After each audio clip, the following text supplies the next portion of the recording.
Right, ladies, 5 minutes, then line up for working parties. Come along now. Oh, no, not again. Why me? Well, she likes you. You help her. And we think it's a good thing that you should be of some service to others. Good for the soul. My soul's in good shape. Well, let somebody else have a go for a change. I've asked everybody else. Oh, that's it, isn't it? Come to mugging is a soft touch. Well, not this time. Now, you know she'll bring you a bottle of shampoo. Isn't it worth that? And a packet of conditioner. Greedy? This is the last time, isn't it? 7 o'clock tonight.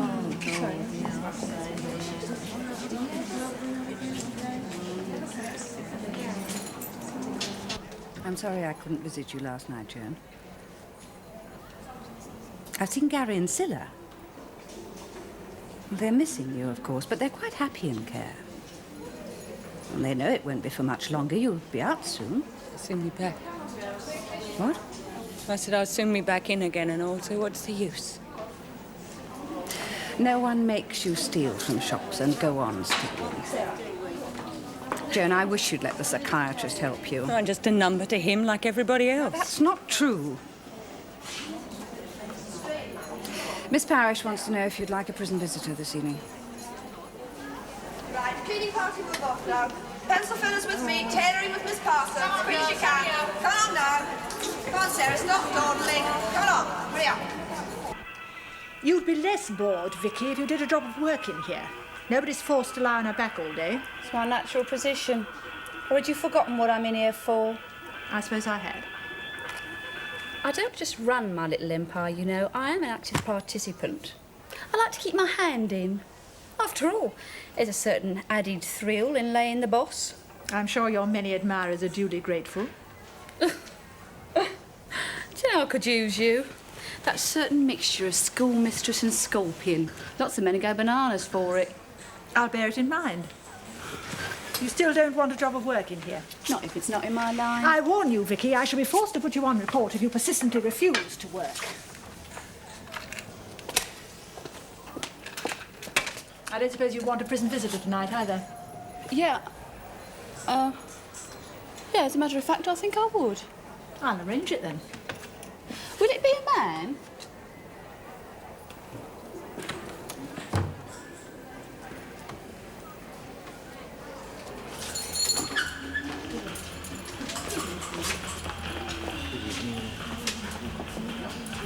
Oh, let's go and watch the piggy party.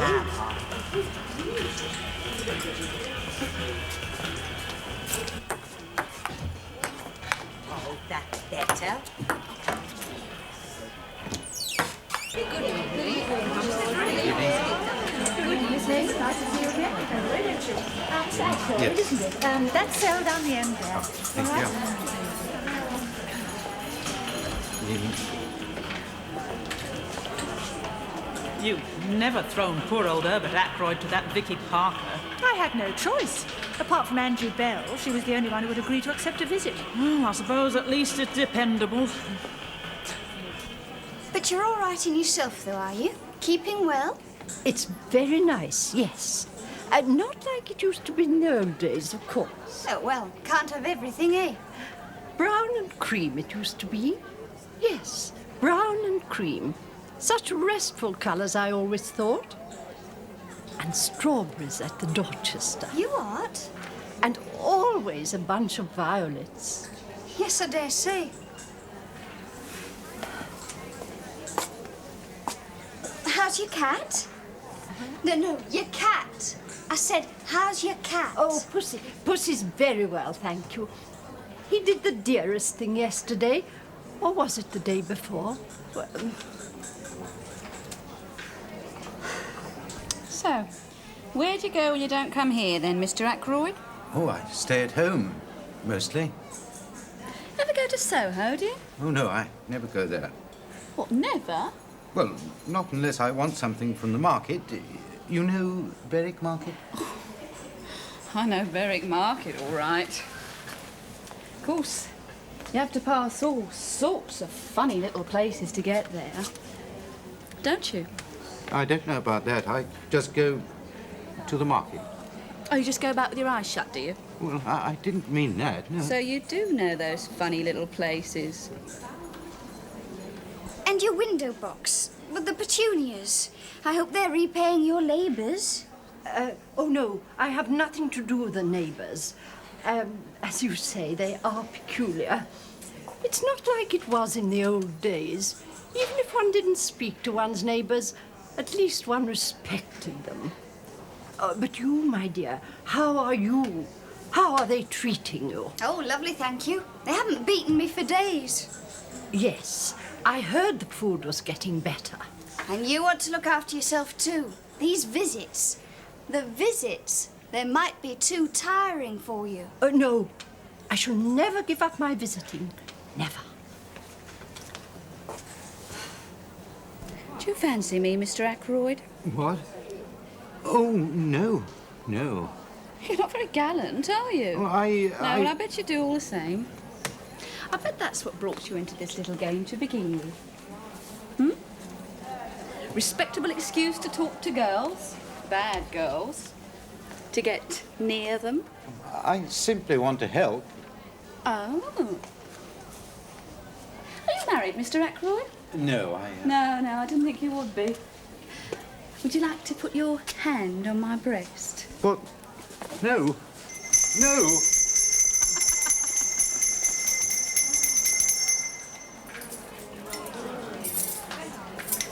Well, goodbye, my dear. I shall be here to see you again next week. Never fear. Good night. Never again. I don't care if my hair turns to straw. That's definitely the last time. I mean, she's a sweet old dear, but she's supposed to be the prison visitor. Blimey, I practically visit her. Oh, don't worry. She wouldn't hear Concord if it flew up her leg. Mr. Admiral, is everything all right? What? Oh, yes, yes. Thank you very much. No.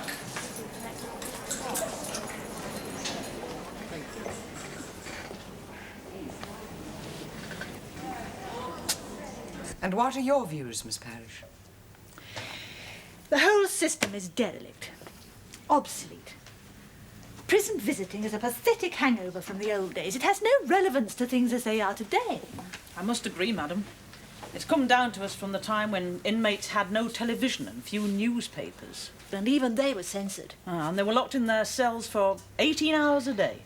So then they looked on prison visitors as a window on the world. The pressure was so great on some visitors they had to fit in half a dozen inmates per visit. Give them 20 minutes each. And now they've got so much to interest them that they look on the whole thing as a bore to be dodged. Well, some of the visitors we have here, I wonder whose loneliness they're trying to help. The prisoners or their own. Well, I think the whole process has outlived its usefulness and we should abandon it. I'm sorry to sound so extreme, but... Not at all. I called this meeting because I felt for some time that all wasn't well. But we must be fair. I'm sure many of the visitors still perform quite a useful role. However, Mr. Radley and I have discussed the problem, and he has an idea. Mr. Radley? I agree with everything that's been said about the present system. But I still think it's important for prisoners to have contact with people from outside, no matter what their interests are inside. It's not the concept that's wrong. It's the application of it. A visit is a visit. It doesn't need to be. The Dep at Pentonville is a mate of mine. Mrs. Forrester has met him. They've had dealings there with an organisation called the Windermere Group, who have a totally new approach to prison visiting. In what way? Well, what they offer is a one-to-one relationship. One visitor, one prisoner. And then, unlike the prison system, what they call an ongoing friendship. And what does that mean? Well, if the friendship is really firm, as it usually is, then it carries on after the prisoner has been released. So the Windermeres offer help both inside and outside, with family problems and so on when they're in, with jobs, finding accommodation and so forth when they come out. It's a creative relationship. As you heard the other night, Mrs. Forrester, they've had considerable success at Pentonville. Look, instead of my telling you all this second-hand, don't you think it'd make more sense if we invited some of the group to come along and explain the methods themselves? Oh. An open mind is one of the most valuable things one can bring to this job. The success of the drugs unit taught me that. The Windermere Group does sound interesting. Arrange a meeting, would you, Mr. Radley? I mean, I knew this Windermere group existed, but I've been making a few further inquiries of my own about them. Now there's a surprise. Now, Charles Radley's the one who's going to be surprised. They've got a few tricks up their sleeve I don't think he knows anything about. Not the governor's cup of tea, you think? Well, reactions to the little I was able to tell them about your methods were... Ah, now we're all here. May I introduce Martha Parrish, Assistant Governor on the South Wing, and Mrs. Armitage, our Chief Officer. This is Mrs. Masters, the leader of the group. She's married to a colonel in the Blues. Dan Croft, an architect. He designs pubs and discotheques. And James Buckingham, who makes his presence known in the House of Commons from time to time, as I'm sure you all know. How you doing? Do sit down. Oh, Martha. Thank you. Get you a chair. There we are. Well, Mrs. Masters, you have the floor. Thank you, Mrs. Forrester. Nothing like getting on with it. We start from a very simple premise, and it's this. We offer the prisoners the all-important element of choice. And what is it they choose? They choose their visitor. They choose their friend. What is the one thing which one is not allowed in jail? It's choice. Choice of any kind. One does what one is told. One takes the prison visitor one's given. We offer the inmates the most precious choice of all. And that is a personal relationship that's not imposed upon them. Would you explain how this is managed? We throw a party. A party? Yes, Mrs. Armitage. What would you mean precisely by a party? Well, so far as I know, it's capable of only one explanation. It's a gathering of people in convivial circumstances. Convivial circumstances? Do we hire a hall or what? In men's prisons, we generally hold it in the association room. You do what? I'm sure we're alarming Mrs. Armitage. Armitage unnecessarily. All we mean is that the group, well, just a few of us to start with, we arranged to meet the prisoners quite informally, as at a cocktail party, though nothing stronger than coffee served, of course. Contacts are made casually, people move about, chat to each other, move on, circulate. Well, you know, quite often at a cocktail party, when you make a hit with someone and you exchange addresses and you arrange to meet again. If a prisoner hits it off with one of the group, then she can ask him or her to visit her regularly. So you see, she's made the choice. It's her decision. Then the two become, as it were, a couple. It's almost like a marriage bureau. You took the words right out of my mouth. And how often do these convivial evenings occur? Once a week. We would suggest every Thursday. We call those the open meetings. Then every Wednesday, we hold what we call the closed meetings, when visitors and prisoners who have become friends can meet on their own. And who supplies the coffee and so on for these parties? We do. But after the first few sessions, the women can contribute so it isn't too one-sided. We also provide cigarettes and a few sweets. But is that wise? I mean, doesn't it spoil them for the normal prison routine? We don't find it so. Oh, I'm sorry, but it sounds to me like the worst kind of cosseting. In the end, it will only do more harm than good. If that were the case, believe me, we wouldn't be doing it. Our sole concern is the welfare of the prisoners. That is also my sole and specialist concern, Mr. Buckingham. What makes you think that, oh, forgive me, amateurs can do better than professionals? We're not offering professionalism. We're offering friendship. A faithful friend, what's the phrase? A faithful friend is the medicine of life. Now, I know welfare does a superb job, but you can't possibly be a friend to all of them. While we're about it, is there anything more we haven't heard about yet? You're very direct, Mrs. Armitage. Waste of time being anything else. Well, on that, at least we agree. Yes, there is more. After prisoners' release, we try to find work for them and accommodation. But that's our job. Just a minute, Miss Clark. We constantly keep in touch with them. Sometimes we put them up in our own homes until they've found their feet. And at Christmas, we provide toys for prisoners to send to their children, as if they've got them themselves. And on some open nights, we bring in a pop group for a concert, or we might have a mobile discotheque and dancing. Governor, you asked us here for our opinion. Well, I'm sure that the Windermere group is well-meaning in every sense of the term. But I think you'll agree that what we've just heard represents a retreat from everything that you've tried to do in this prison. It would be bad for discipline. It would undermine my officers. And what worries me is that it could invite the prisoners to play the Windermere group off against welfare. Well, all I can say is that it's had none of these effects at Pentonville. In fact, some very hard cases have been helped by it. I'm in favour of giving it a try here. Well, I'm sorry, I don't like it. Well, I accept that the present visiting system has broken down, but let's not just throw it out and run into something new and unknown. Let's mend it. That's what we're trying to do. But not like this. Now, madam, I know that you're for new ideas, and so am I, provided they're for a good reason and beneficial to the inmates, but you're for order, too. And couldn't this group destroy that? Look, the drugs unit is a success now, I admit it. But how many close shaves did we have at the beginning? And how much extra work has it meant for my officers? This would mean a whole lot more loaded onto them. Extra problems of security, extra worry. Is this the right time to start a new scheme like this? I can foresee a state of affairs where these open nights would have to be cancelled at the last moment for a simple lack of manpower. And this would mean a stop-go situation which would breed resentment. Now, in my view, this whole idea means trouble that we don't need and we couldn't handle. I fully appreciate and sympathise with the fears expressed by Mrs. Armitage and the rest of you. A scheme of this kind is a risky business. If it goes wrong, it can upset the balance of the prison for many months to come. However, as Mr. Radley has pointed out, the group has proved successful elsewhere. There's no reason why it shouldn't work here. I think we should at least give the Windermere group a chance. So I propose to go ahead with the scheme on an experimental basis, limiting it to South Wing only. Mr. Radley, you will be in charge.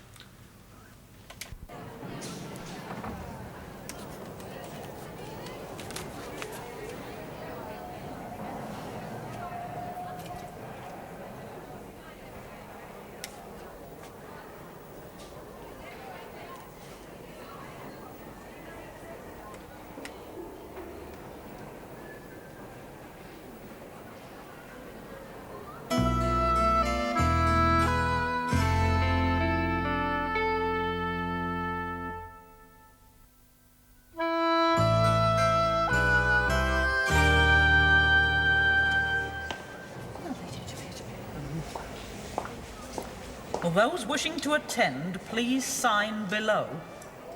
Looks as if a severe case of writer's cramp has hit the whole community. Not one. I wonder what the masterful Mrs. Masters will do about that. She probably put them on Jankos. Well, she's a bit regimental, isn't she? I'm sorry, Mrs. Masters, but short of dragooning people... Oh, not to worry. We're quite used to being ignored at first. We have ways of getting to them. You'll see. You mean you're still going ahead? You'll be here tonight? Well, not only shall we be here, Mr. Radley, but our presence will be very hard to ignore.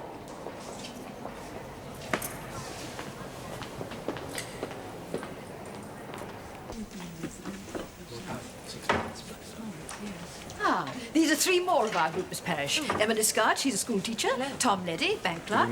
And Jane Adams, housewife. Well, I'm sorry it's such a poor turnout for you. Oh, the night is young, Miss Parrish.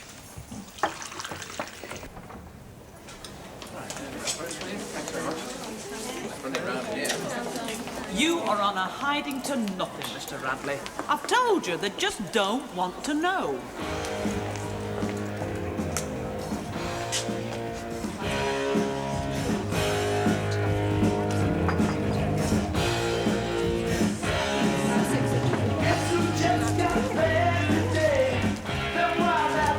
This is more like it. More like what? A bar in Hong Kong? Come on, well, it's rather colourful,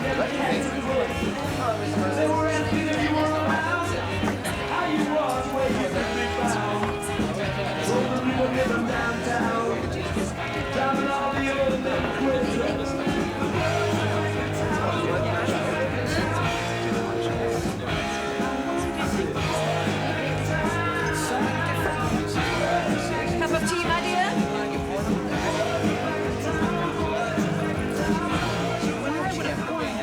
Cigarette? I'm Mrs. Masters. Husband's a soldier. Who are you? Oh, Joan Atkins. My husband, he was a regular once. Really? Which regiment? Good evening. Some tea later. Hello, Gabby. Come in Pops? Oh, don't talk to me about Pops. It was the landlord who tumbled me on my last credit card ticket. That's what I'm in for. Well, when I say landlord, he was the manager of the Hotel Splendide at Torquay. I've been staying there for 3 weeks. I see. Quite a high class of criminal I'm talking to. Nothing but the best. I don't admire it, you know. What? You're being a criminal. I mean, I don't think it's clever. Well, who asked you to? I don't think it's particularly smart either. Why'd you do it then? I mean, as a matter of interest. I was educated beneath my tastes. Perhaps if your mum and dad hadn't made you an architect, you'd be on the knockoff too. Come on, nobody made me an architect.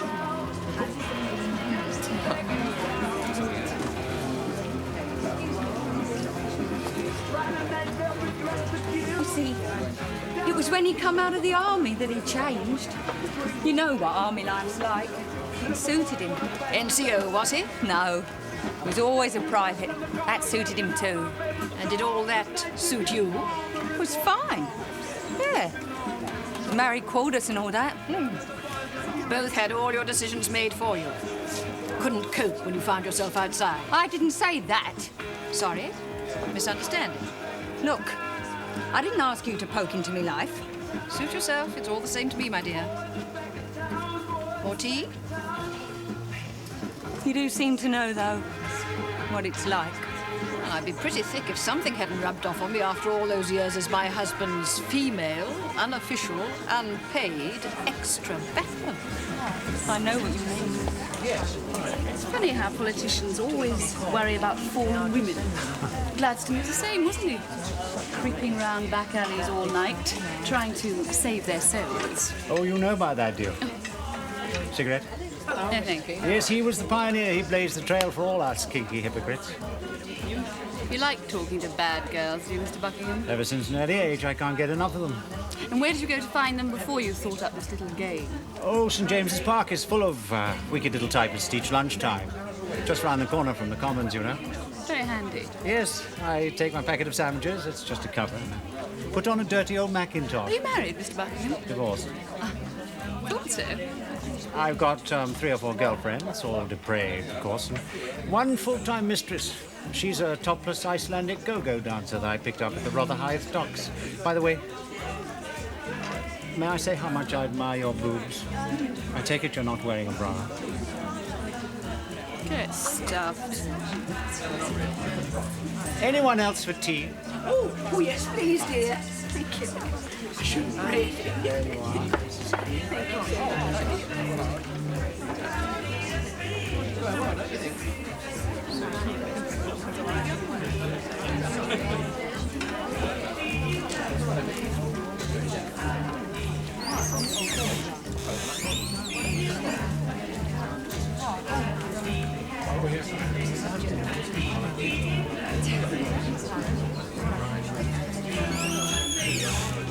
My dear Mrs. Keane, although you're a member of my constituency, you must stick to the rules.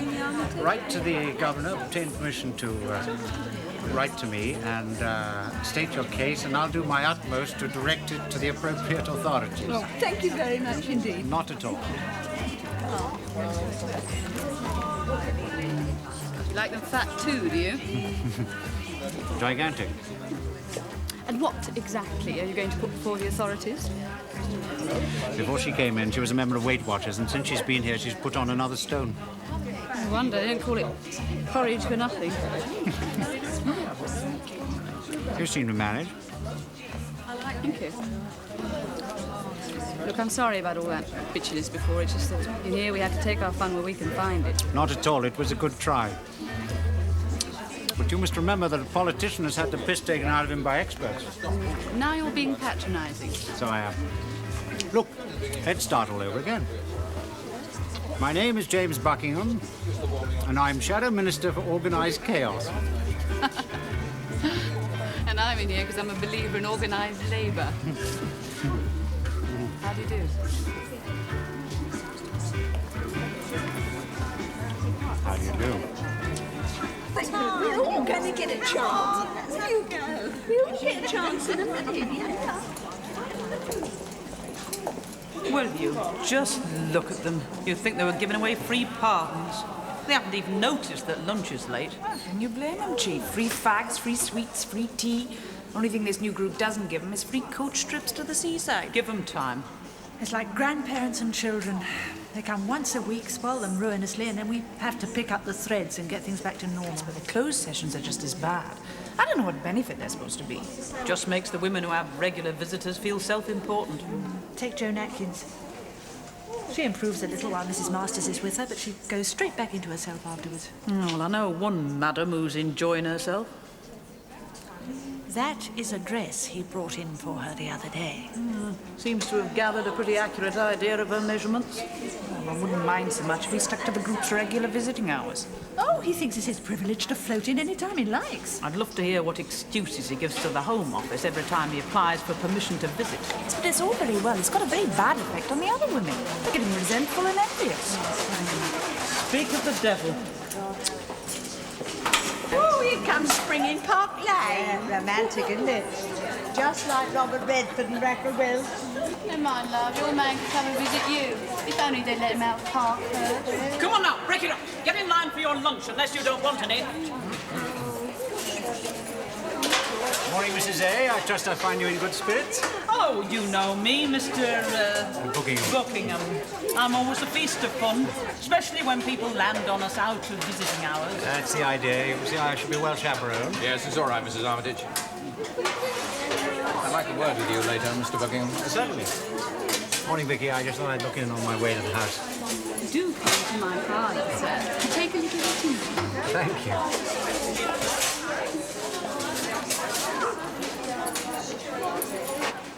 Darling, thank you. How lovely. You're the sweetest MP I know.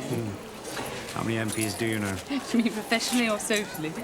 So you do make a distinction then. 200 years ago, I'd have been the power in the land. I'd have held a weekly salon up in the chat of London. I'd have been in bloody jail. What I need is a protector in high places. What you need when you get out of here is to give it up.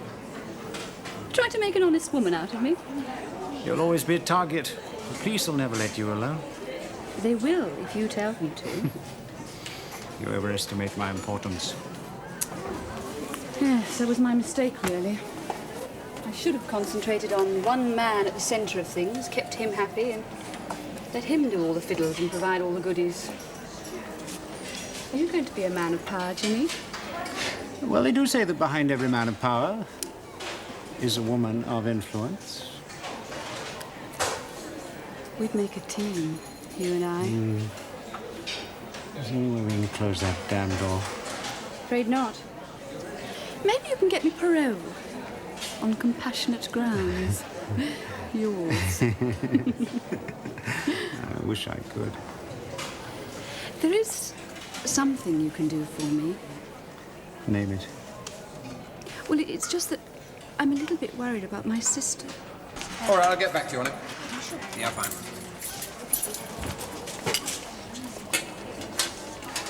It's all right, I won't outstay my welcome. Good. I like that word with you. Of course.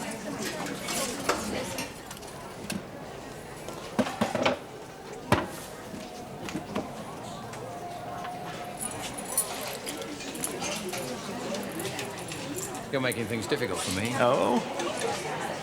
I'm the one friend your group has got. I brought you in here and I'm prepared to fight for you, but you're taking liberties, aren't you? I'm bringing friendship and support to a prisoner. That's what the Windermere Group's about. Come on, Buckingham, this is a prison dep you're talking to, not a constituency ladies' coffee. What exactly am I accused of? You're making it look as though you're using the group to get unfair visiting privileges. I'm not hiding behind the group. I'm exercising my rights of access as a member of Parliament. I always clear it with the Home Office. That's a distinction the other women aren't likely to make.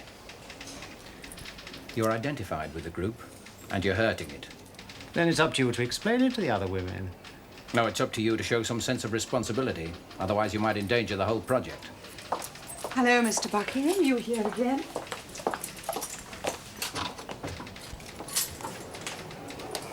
Look, I'm not going to argue with you, Buckingham. From now on, you'll stick to normal group visiting hours, or I shall withdraw my support from the whole project. I don't think you're selfish enough to want that.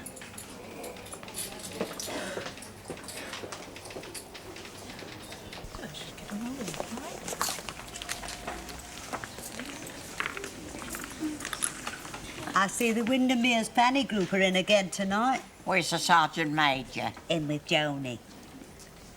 But it must be shared amongst the group. Oh, it's terrific of you, Mrs. Masters. It is really. They will be pleased. My husband doesn't eat cake. Terrified he won't be able to get into his tunic. And now the children have left, I've no one else to bake for. This group is a godsend to me. I think that it is the other way around. It's funny. I used to like to bake. You still should. Sometimes at home I just sit there for hours. Can't make myself move. Sometimes tears rolling. When I do move, I go out and steal. I was talking to the MO the other day. He says depression is rage turned inwards. As if you were angry about something all the time, perhaps without even realizing it. No, I know what it is, all right. You made me cotton onto it that first chat we had. Oh, your husband being such a wet, you mean? Now there's no one to give him orders. That's right. I realised that the man in my life had been the army, not my husband. He needed a boss more than I did. I think that's what I've been resenting. Worked out what to do about it? When I get out, I'm going to give it a try. How? Well, if he won't be the boss, then I'm going to have a go at it. Well done, my girl. Please God, You that it might works. surprise yourself. I'll give you an officer training course. Arts of Command. Would you? Oh, I know not that, but something like that. Of course I will. I haven't been with the army for 35 years without learning something about man management. I'll keep an eye on you when you're demobbed from this place, too.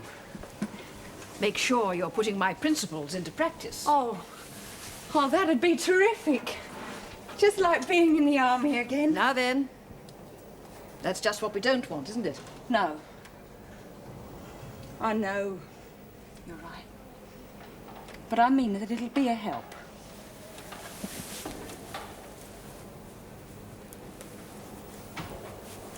There's something that I'd like to give you too. A present? For me? Not a present exactly. There's masses of subjects you can take up at night school. It costs you next to nothing, and you get first-class teachers who really care. Oh, right. No, really, they do. Why should they bother about an undereducated little tea leaf like me? Well, they won't even know you've been inside, much less care. I wouldn't give a damn if they did know. Society's a rip-off anyway. I just made sure I got my share. Look, Angie, you don't go into education like a battlefield, you know. Nobody will be trying to put you down. Learning's a sort of cooperative Oh, thing. I see. It's all the heavenly peace and commune bit, is it? Yeah, that's a rip-off too. Listen. Most of these commune kiddos know they're coming into fortunes when their parents kick off. Listen, I understand this hang-up. No, I used to be just like you. Now he's going to give me the I know exactly what you're going through. I've been there before. What is it with you? The time of the month or what? Foul. No, no. Oh, shut up, you ignorant old crows. Don't you call me an old crow? Hey, that's enough! Come on, that is enough now! We don't want people losing privileges, do we? I think you better go now, sir. Yeah. Me too. Next time. Yeah. All the other women see him, see the lovey-dovey relationship. He's here every day. It's disastrous for discipline. This whole Windermere group has got out of hand. Now, let's not go overboard on this. We can't help it if two people get fond of each other. As for the frequency of his visits, that couldn't be blamed on the Windermere group. Well, of course it can. He's a leading member of the group. It was his position as an MP he was using, not the group. It comes to the same thing. Excessive visiting privileges. Well, there'll be no more privileged visits. I've spoken to him about it. Well- And from now on, he'll stick to normal group visiting hours. Anyway, it's not just Buckingham. Let's face it, madam, there's been nothing but trouble ever since this group started with their discotheques and their free teas and their dances. Only last night there was a blow-up in the association room because of that Angie Belleneur visitor, that trendy young architect. Oh, come on, Mrs. Armitage. The offensive weapons involved were a cushion and a book. Well, I wouldn't mind so much if we could point to something that had been achieved since the group arrived. Some positive benefit. We can. What are these? Valium, 70 of them. Where did you get them? Joan Atkins gave them to Mrs. Masters.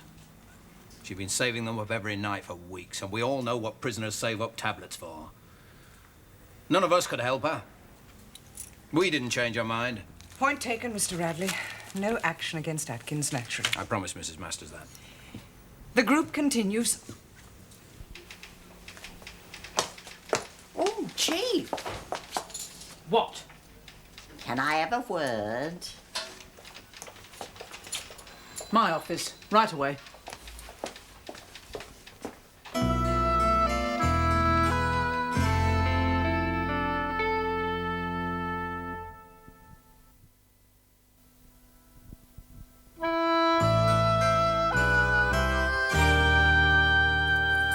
Are you absolutely sure? There's no doubt about it. Dolly spotted it by accident the first time, but she's been keeping an eye on them ever since. So what do you want us to do about it? It must be reported at once to the governor. The governor will only want proof, and we haven't got any. He smuggles letters out for Vicky Parker, uncensored. Can you prove it? No, madam. Is he with her now? Yes. Ask him to be good enough to come and see me before he leaves. So in about 5 minutes, sir? The summons to the head study. What can it portend? Going to get your little body smacked? You know, I can think of several of my colleagues who go dizzy with delight at the prospect. Probably know most of them by sight. Back views, that is. You know, considered in cold blood, you're rather alarming. Cold blood isn't what I'm normally considered in. What gets me is, well, people think you're some kind of cripple if you didn't get your O-levels. They treat you as if you're an invalid. Dan did it the other night. That's what made me mad. It never occurs to them that you might be basically very bright. Well, it wasn't very bright to land up in here, was it? No, but you know what I mean. Coming on strong between you and Dan Croft, is it? Not like that, no. It's funny how it sometimes takes a row to make you realise things. It's the first time I've ever had a man friend who is a friend. You know, none of the other at the back of it all the whole time. And how do you know? Oh, I'm not saying that if we were lost in a snowstorm and had to share the same sleeping bag, something might not happen. But, well, I'm not really his type. He's not mine. Not in that way. But we really have clicked as persons. What, do you understand what I mean? Yes. Yes, I think so. Haven't the head prefect as well? I'm sorry? Silly private joke. You asked me to drop in. Yes, Mr. Buckingham. I'd like your advice. You know it is a statutory requirement that all prisoners' correspondence must be censored. I know it's something of the kind, yes. So that if a visitor were to bypass the normal channels by taking letters out for a prisoner, that would be a serious matter. In the small world of a prison, I suppose it would, yes. It is a prison I run, Mr. Buckingham. Did you also know that if I have reason to believe that a visitor is smuggling letters, I can ask him to submit to a search before he leaves? That's true, yes. The governor's powers are pretty wide. I think I'm right in saying there's only one exception, and that is if the visitor happens to be a member of Parliament. Say, just for example, we were talking about me. I would have an absolute right to refuse to be searched. Yes, but if you were asked and refused, wouldn't it look odd? Not at all, no. We MPs have a duty to defend our privileges zealously against the layman. Give them an inch, they'll end up squatting in Parliament Yard. Of course, if you're worried about it, and since you've asked me for my advice, I take it that you are, I'm quite sure the other members of the group would have no objection to a regular search. I would be reluctant to have to do that. I think you're very wise. However, it might become necessary for me to explain my fears to them and ask for their cooperation. Whatever you think best. But you would be unable to extend yours. Oh, my hands are tied. And I'm due at the house. If there's any other way I can No, be of... thank you. Goodbye. Thank you. Goodbye. Bye. Well, he'll go far in politics. He's admitted nothing. And we've only Dolly Gray's word for it that there was anything to admit in the first place. Until we've got positive proof, there's nothing we can do about it.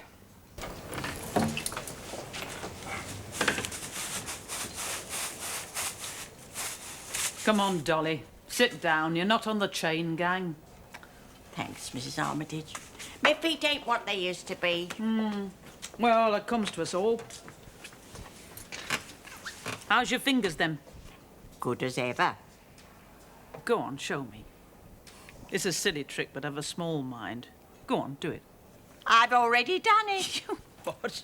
I told you. It's my feet that lets me down. Can't even run now when I've been clumsy. By heck, I wish I could do that.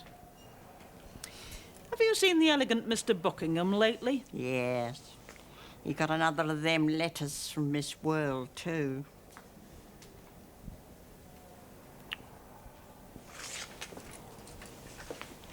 Oh, I wouldn't have minded a job that took the weight off my feet. You trying to bargain with me, Gray? What about, Chief?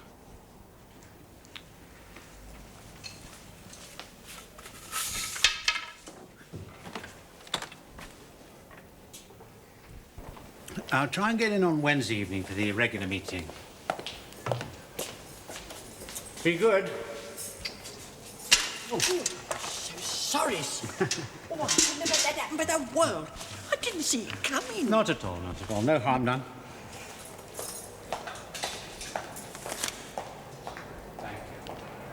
I don't propose to ask you how you got this, Mrs. Armitage. Thank you, madam.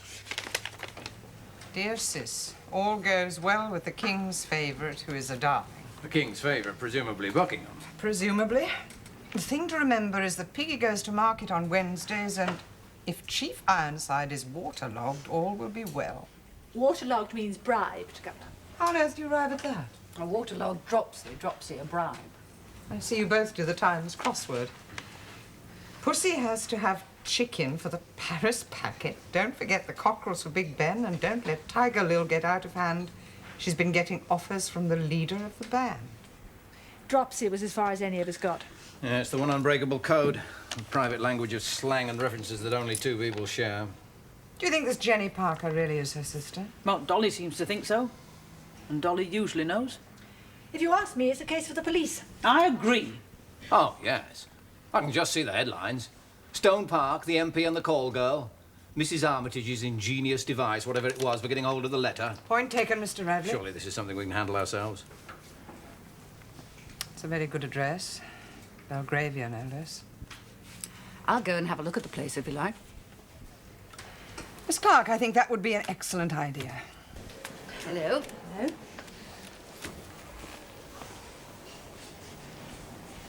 Joe.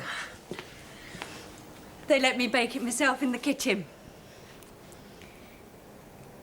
It really is a smart address. A maid answering the door, chauffeurs driving men up in roses, Mercedes, Jaguars, at least 3 Lincoln Continentals, one with its little leather hood over where the embassy flag would normally be, and the girls. Oh, yes. Well, they arrived at the back, but they generally left by the front. They came in their own cars. What, no chauffeurs? I don't suppose one wants to delegate the fun of driving a Lamborghini or a Lotus. Good lookers? I think the phrase would be knockouts. The kind you see walking through the dawn dew in commercials. So, Vicky's little empire is alive and well and living in Belgravia. And she's running it from inside this prison. Well, it wasn't exactly this that I was afraid of from the Windermere group. Well, thank you for that, But anyway. it was something roughly similar. The whole concept is too loose, too undisciplined. Imagine what the press would have done with this Vicky Parker business if they got hold of it. Yes, well, there are a great many other things that have happened in this prison we can all be grateful didn't get on the front page, aren't there? And what is that supposed to mean? There is no point now in recriminations. What we have to do is balance results. The benefits we've had from the group against the damage they've done us. Oh, we all know the damage it could have done us. Yes, and that's just the point, isn't it? The damage is hypothetical, the benefits are real. Joan Atkins completely brought out of a depressive state. Angie Bell motivated to do something with her intelligence. That's not bad for a start. That's too glib. Everything we've all worked for here could have been destroyed. Can we risk that happening again? Whenever one tries a new approach, there's always a danger of something going wrong. What we have to do is to stay alert and deal with anything that does go wrong. We did it this time. It's part of our job to be able to do it. Well, I anticipated problems when I gave the go-ahead for this idea. But I didn't expect anything like this from an MP. I must admit I'm a little shattered. However, I don't believe in instant pronouncements. I'm going to sleep on it. We'll talk about it again. In the meantime, I think you should have a word with Mr. Buckingham. I intend to.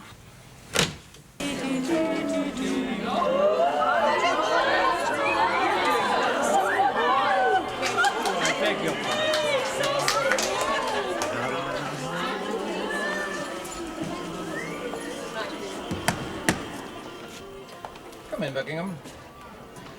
I'm afraid Miss Parker isn't here. She's decided to reconsider her attitude to prison work. She's helping out the library. We shall have less time for writing letters, of course. So that's where it went. That's very neat. You know, Mr. Radley, you're on the wrong side of the fence. Oh, I didn't organise it. No, I much admire the way in which it was organised. You do realise I can make things very hot for you. I don't think so. Radley, listen to me. No, you listen to me. Those letters you were smuggling. Yes, that's what you were doing for your beloved. Were to her sister. Correct. And what they contained were explicit instructions on the running of a high-class brothel. That's rubbish. Oh, come on, you know what Vicky Parker was in here for. Of course I know what she was in here for, and she told me all about her business activities, but those letters are to her sister. Who is running those business activities in Vicky's enforced absence. Only she doesn't know as much about it as Vicky does.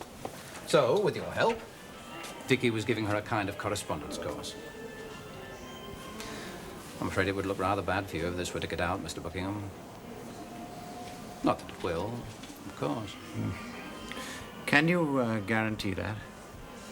Oh, I think so. There are one or two little things you could do for me, too. Yes, I thought there would be. Well, what are they? Well, first, I suggest you resign from the Windermere Group. Do you really think that I can just... work? Well, the commitments. You know how these things are handled better than I. I'm touched by your confidence in me. Secondly, it follows that from now on you can only see Vicky Parker as an ordinary visitor. Once a month. You said you had one or two little things. You've had your two. Is there anything else? Well, yes, there is just one final detail. I'm very sorry, Mr. Radley. I know how much you believed in what the group were doing. Buckingham and Vicky Parker were like two explosive chemicals reacting. It's 1,000,000 to 1 chance that that could ever happen again. Chemicals react all the time. That's what life's made of. So what you really want is to keep life out of Stone Park. Oh, come on. You want a sterile museum where nothing so unhygienic as a human reaction could ever happen. That is a little unfair. I'm sure that Miss Clark is aware of the need for vitality as the rest of us, but it must be kept under control. I don't think you could exactly call welfare fossilized either. We keep people in touch with realities, but we stay in charge. I think a group like Windermere involves too many risks. Can't you see the difference, Liz? You're professionals. You're good and you're effective, but you're part of the apparatus of the state. The great strength of people like the Windermeres is that they're voluntary. They do it for nothing, and the prisoners know that. That's as maybe. But a leading member of the Windermere group nearly made a laughingstock of this prison and all the staff in it. And I say we can't afford to let the chance of that happen again. Mrs. Armitage is right. Emotionally, my sympathies are with what you and the group are trying to achieve. But this is about practicalities. Come in. Urgent delivery, madam. Thank you, Miss Poole.